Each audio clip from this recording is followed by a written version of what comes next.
is the story of a trophy for the world, a journey, a dream.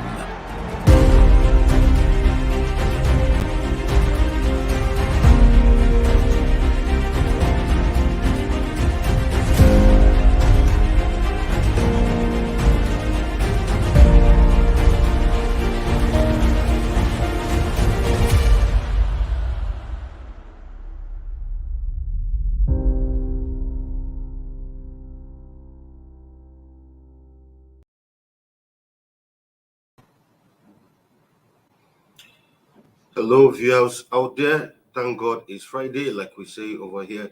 You're welcome to Sports Orbit, especially our special coverage of the Qatar 2022 World Cup. My name is Afacho.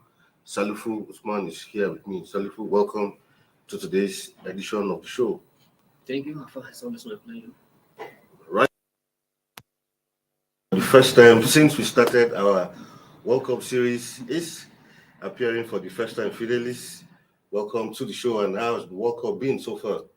It's been quite interesting. A lot of disappointments, and it's really not going as expected by most people. But then it's not so bad. It's not going badly. And good afternoon, sports fans out there. All right, and also our colleague Wale Ayeni, all the way from the United Kingdom, joins us today once again. Wale, how are you doing today? Welcome to the show. Thank you, Alpha, for having me. Good afternoon to you. Good afternoon to Salifu.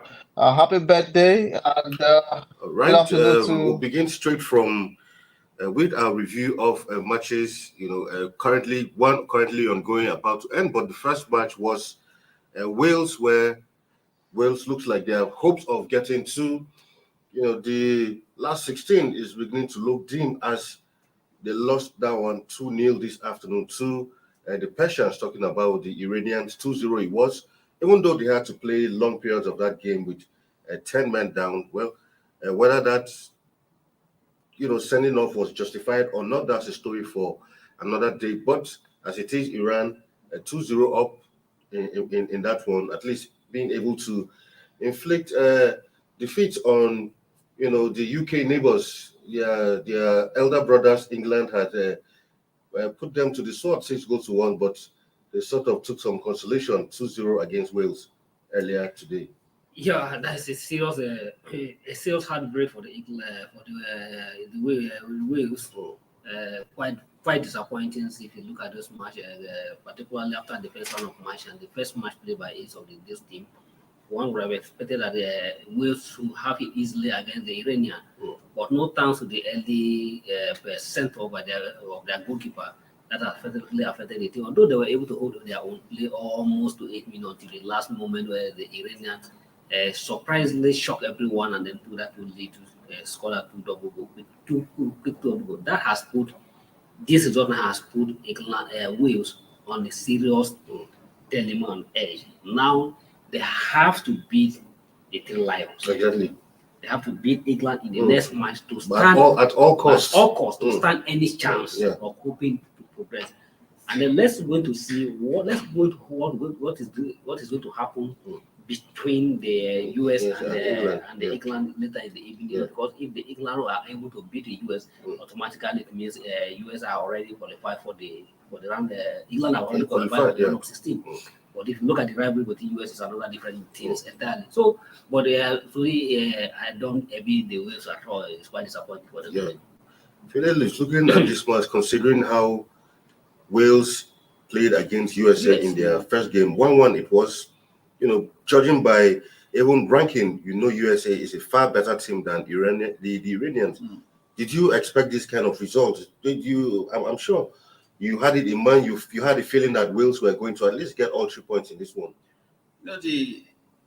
As far as this World Cup is concerned, the Islamic nations seem to be pulling up surprises. First, it was the Saudis, and now the Iranians. Yeah. I think quite a lot of sports fans out there never expected this result.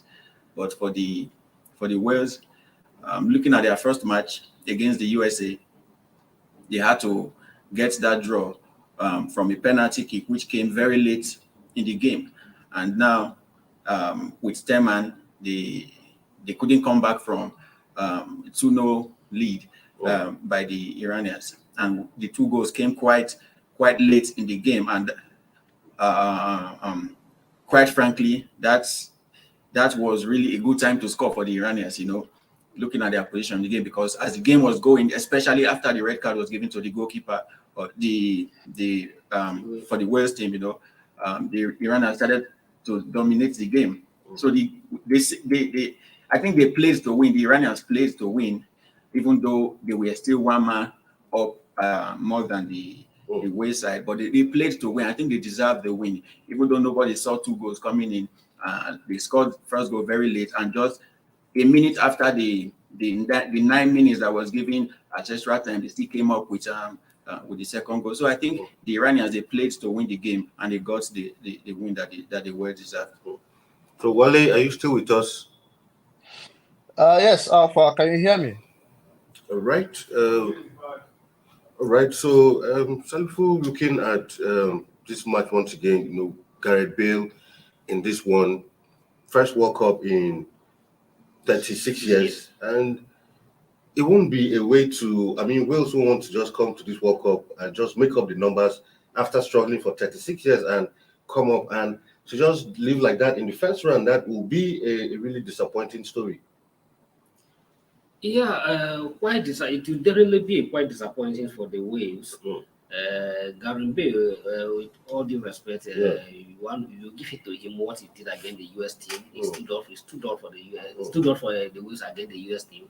But unfortunately, to me, what the really shock and what really affected the team was the red card to the goalkeeper. Exactly. And no matter how, when you give it the match and just move into the sheet and you are being reduced to 10 man, that automatically affect the game plan, affecting the tactic, and affecting the tactic of the game. And just like you say, either it was a total red card is another different thing, so one has to look at it. But in the game of football, once the referee has taken a decision, just like like the judges, once the judges has made the pronouncement, it has come to stay. But you don't have the right to challenge the referee decisions. The decision is right, even though some of the referee decisions that have been taken, and after thought, at the end of the day, they come to apologize that it was a mistake. It was after thought, the damage was already done. No, but now Wales, to me, in as much as I'm not trying to see a prophet of doom, but it looks like Wales are going to be the first candidate to go home. Because no matter how they'll quickly have it difficult. Although if you look at their match between the England, in some cases they are trying to challenge the England several, but it will be pretty difficult with this kind of situation to match England in the final match, except if England get a victory against the US, and now consider the last match against Wales is significant for them. And just to quickly add, talking about the red card decision that was made by the referee, it wasn't a straight card in the first place. It was a yellow card given. He had to go seek the opinion of the VAR, and he looked at the VAR television to see if it was really worth a red card, even while the Iranians were protesting for a red card. Because while he gave the yellow, you can see the protest by some of the Iranians. He had to go check the VAR to be sure that it was an offense that is more than a yellow card. So I think if there would be any blame in that decision, it wouldn't be much on the referee, because it wasn't that red card decision at first. He had to go look at the VAR. But at the same time, sometimes even the players, if you are playing the game of football, you always need to always be conscious of your actions. The goalkeeper, you are going outside your 18-yard box. And once you are going outside your 18-yard, you don't have the right. You have to be careful how you be and how you react. Outside your 18, was anything there, you are a book, and for a keep off your section, you should know the implication of what we are going, any action we are going to take. Because at the moment the goalkeeper, you left within your territory, within your 18-yard box, you know that any action you do there, contrary to the rule, you will definitely be fined immediately. All right. Before we got into the studio, I don't know if that match is still on. Other African representatives, Senegal, were 3-1 up against host nation Qatar in that one. With that result, as it stands, it means Qatar, their last game will just be a formality. Anyway, they're already at home, so they won't be really going anywhere. There'll be no ticket flight at all. They'll just, after the match, just go back to their homes. For the third matches, they can just even come straight from their homes, play the match, and go back and enjoy the rest of the World Cup like all of us are enjoying it. But good one for Senegal. Yes, a good one for Senegal. Congratulations to Senegal. At least, and they needed this win at all costs. Whichever way Mane is now, he'll be feeling satisfied. Well. They are able to do him proud. They needed this victory, and they, thank God they got the victory. And it is unfortunate that the Qatar beat the host and beat the first team to also go to also get out of the get knocked out of the competition.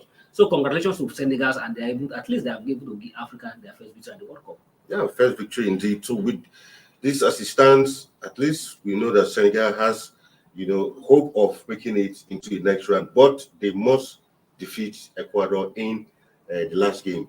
Yeah, for the Senegalese, even looking at their first game against the Netherlands, you can't really say they played badly in that game. You could see that I think the only thing they lacked in that very first match was the firepower, which of course was Mane, which is absent due to injury, and I think that's what affected the team in that first game. There was no firepower to put the ball at the back of the net. That's what really affected them in that first game. But in this second game against Qatar, we all know Qatar is not really a footballing nation. I think aside just the footballing part, and they should just see the benefit of what this World Cup will do to their economy, aside just the football part and all that. So Qatar is not quite a footballing nation, and everyone expected Senegal to get a winner against the Qataris, and they got the win, which they so badly needed. And now let's just hope that they'll be able to get the win against Ecuador. For sure, Ecuador is not as tough as Netherlands. Yeah. So there's all possibility that they will go on into that game and get a winner against Ecuador. And don't forget that Ecuador too, they are desperately in need of they will desperately be in need of a win to still get through to the second round of the competition. So it will be a very tough game against Ecuador. Can Wale, can you hear us now?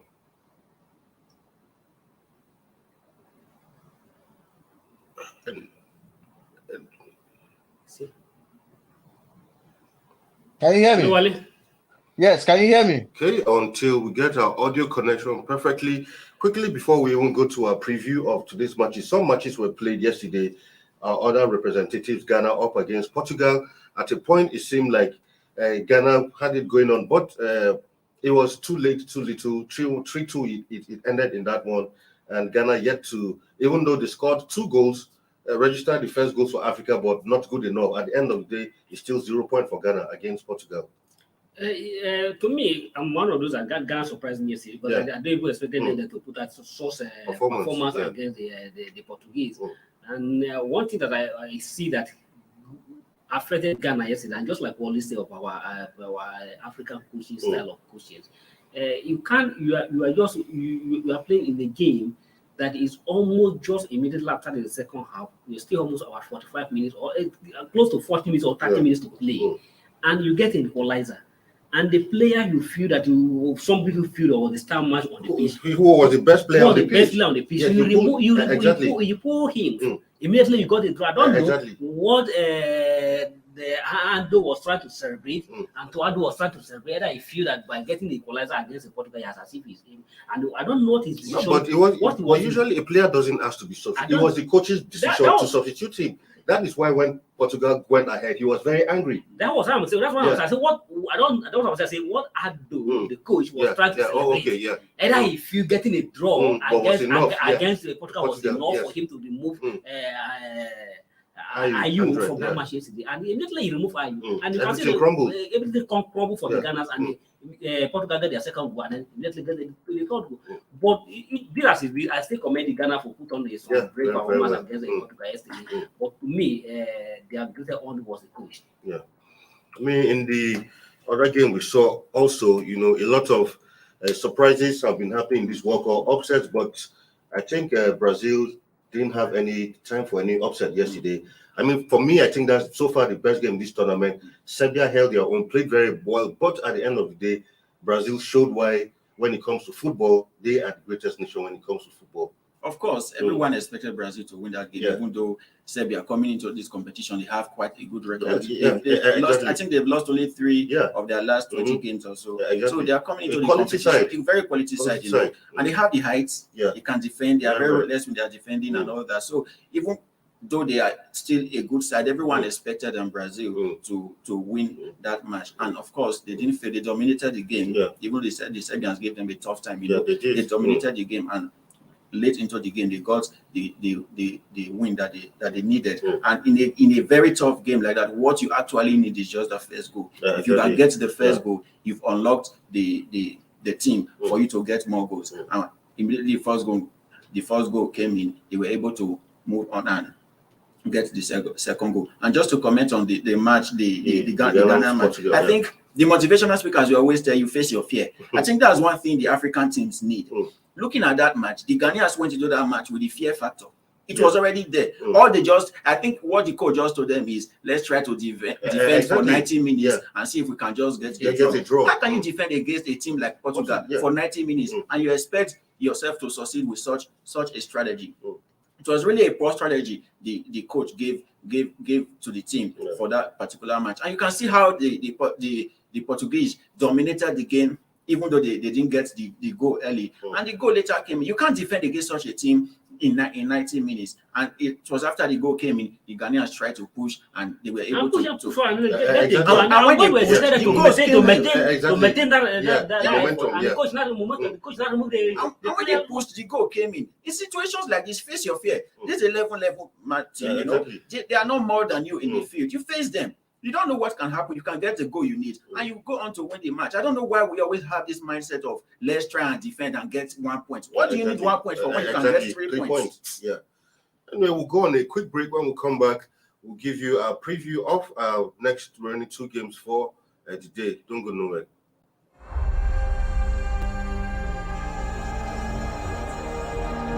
This is the story of a trophy for the world. A journey, a dream,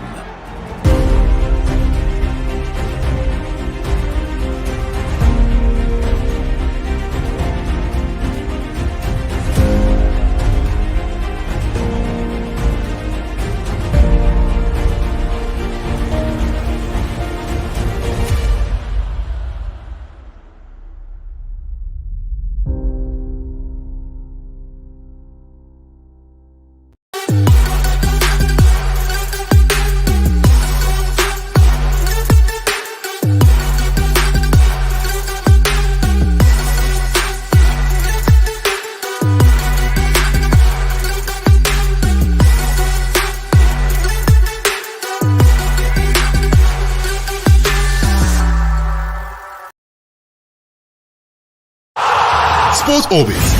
We make the world go round.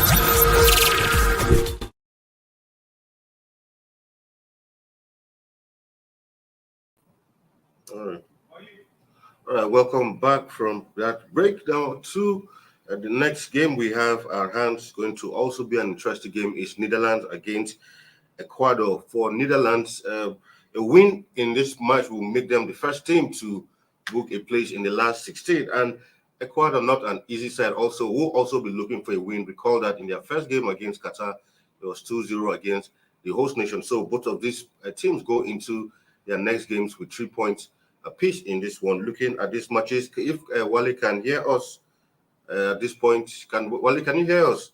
Yes, I can hear you. Can you hear me? Hello, can you hear me? Right, Salifu, looking at Netherlands, Ecuador, what do you see happening in this encounter? Interesting encounter is going to be whoever takes the 3 points has a place in the last 16. Yeah, definitely, it's a winner take all game.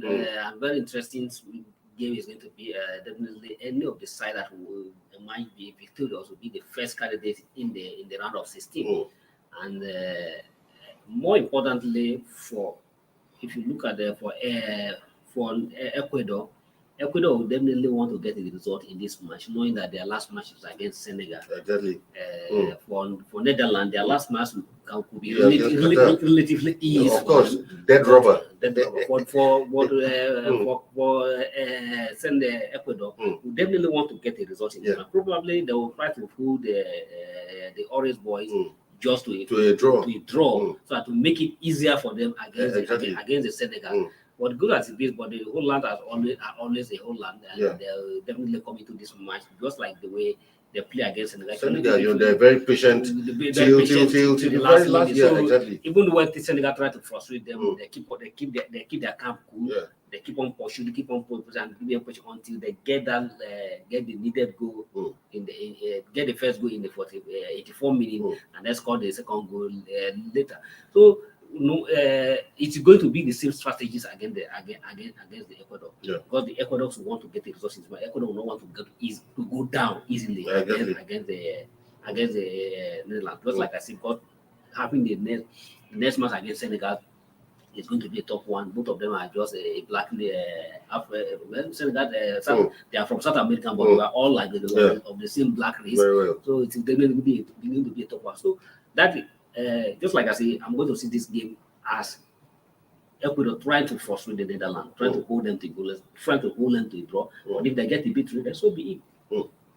I mean, Fidelis, like Charlie Friday said, Ecuador will be pushing for a draw. But I think Netherlands will want to wrap this thing as quickly as possible, get your 3 points, and probably in the game against Qatar, use some of your French players just to warm up and let them have a feel of what the World Cup is. Yeah, true. You are absolutely correct. But for the Netherlands, also, aside just qualifying for the next round of the competition, they want to play that elder brother part. In a case like this, one team will have to try to feed their ego. Every team will want to get the 9 points, exactly.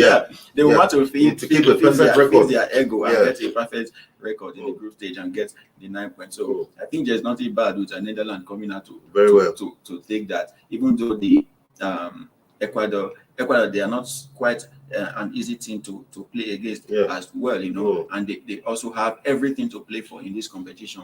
They would want to qualify into the next round of the competition. So, but I think Netherlands is a tougher team than them, and for the Netherlands, they have quite quality players in terms of attack and midfield and defense. So they have quality players.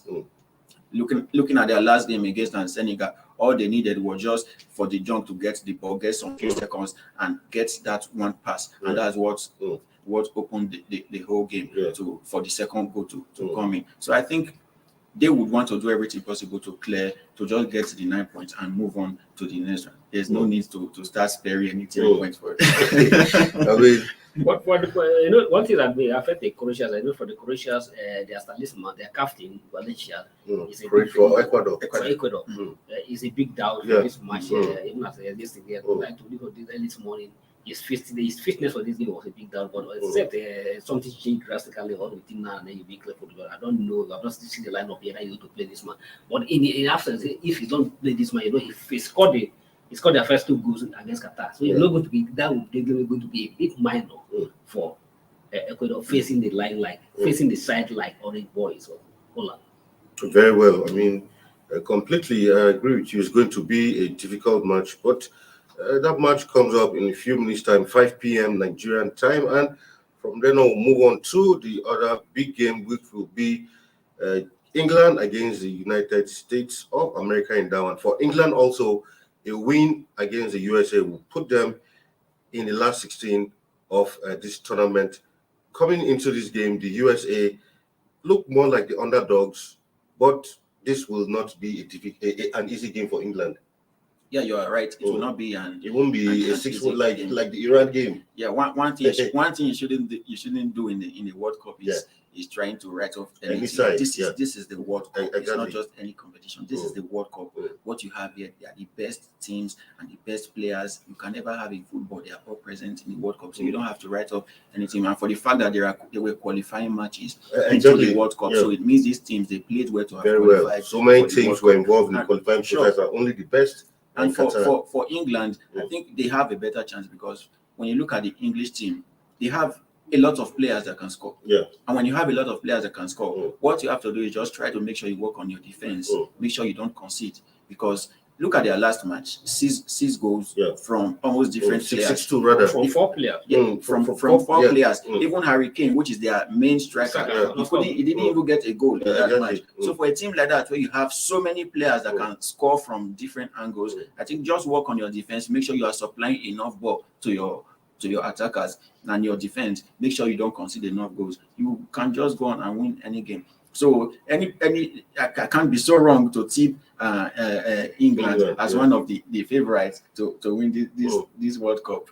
So for England, USA, like Fidelis rightly said, enough attacking talent in this side. But sometimes there are some teams that they know that, look, the opposing side has so much attacking talent, and what they can do is just to try to frustrate you, try to ensure that they break all of your lines and ensure that somehow they keep, things a bit at the barest minimum.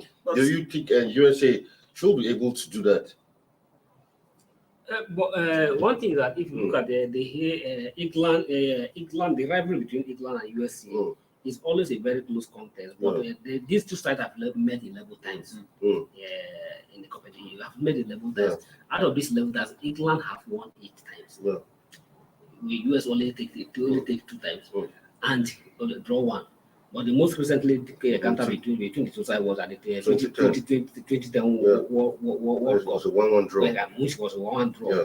And so it clearly shows that if you look at based by that England always have an upper hand against this, but it's always a very big rivalry and a very big contest. If you recall that, if you remember, England was colonized exactly. So, but I just like we did this, but if you look at this English team. If you look at the current English squad compared to what they take to the Russia 18 World Cup, you even give that this squad look more attacking side than what they take to the English team. But a team that in their first match, although no matter how you may look the position against the Iranian, the same Iranian that they just beat away from 2-0 now. So you can't just look at that Iranian was a weaker side. So no matter how you look at it, for a team that score in their first one 6 goals, and out of these 6 goals, 4 people were accounted for this goal. It clearly shows that you can't. It's a team that you can't mark down anybody. So if you, and just like Fidelis said, maybe probably the main captain of the team, the main striker of the team, Hurricane, don't even score a goal. Maybe the Iranian were having their focus on Hurricane, but and when they have their Hurricane. Other swing players were just making away and scoring goal. So that's the same thing US is going to face today. But even if they try to have a focus on Hurricane, or maybe they ask, okay, people like Saka, who opened the score and scored 2 goals, they want to mark him down. So there are many players in the English team that you can't just hold down one person. So that is the challenge the US team is going to have against the English team. So their defense will have their hand full against the English team. Right, that's the second game for today. That game comes up at 8 p.m. Nigerian time. Quickly before you go, predictions: Ecuador, our first game. Ecuador, Netherlands, USA, England. Any predictions? Who do you think will take the day at the end of 90 minutes today? USA, England. I'll give England 3-0. That's been very generous. 3-0, Then for Netherlands, Ecuador. 2-1 will be okay. I tip Netherlands to win the game 2-1. Okay, Salifu, any predictions? Well, I want to teach this year. What is your predictions for this game? You only put me on the spot. So for you, just give me. Let me hear from you. I'm the anchor. I don't worry. My predictions are in my heart. So I want to know. Let's leave my predictions. So the fans won't think I'm taking sides. But let's get your prediction.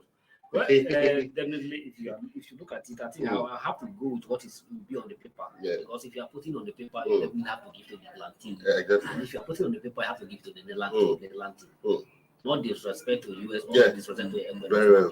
If you are looking at the history on the paper, a team that have met 11 times, and out of this 11, England have won 8 times. And since 2010, these two sides have not met. They have not met. So they are coming to make again. And if you look at the current squad, based on the way US played their first match against Wales and the way England played against the Iranian in their first match, you definitely have to put your money on the English team. All right, viewers. So you heard it all. They've made their predictions. So going by their predictions, hopefully by the end of today, we might have our 2 first teams who will be in the last 16. Well, we'll see how that pans out. We'll come back on Monday and give you a complete review and other stories as the World Cup unfolds. Fidelis, thank you for being here with us once again. My pleasure, Alpha. Right, Salifu, thank you for being on the show once again today. Thank you. All right, until come your way. Sorry, we couldn't get Wally. The audio was not too good, but no problem. On Monday, hopefully, we'll get that sorted out and Wale will join us again. Until then, my name is Afa Acho. Do stay safe out there and have a lovely weekend.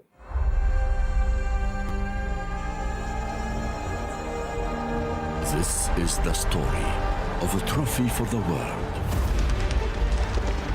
A journey. A dream.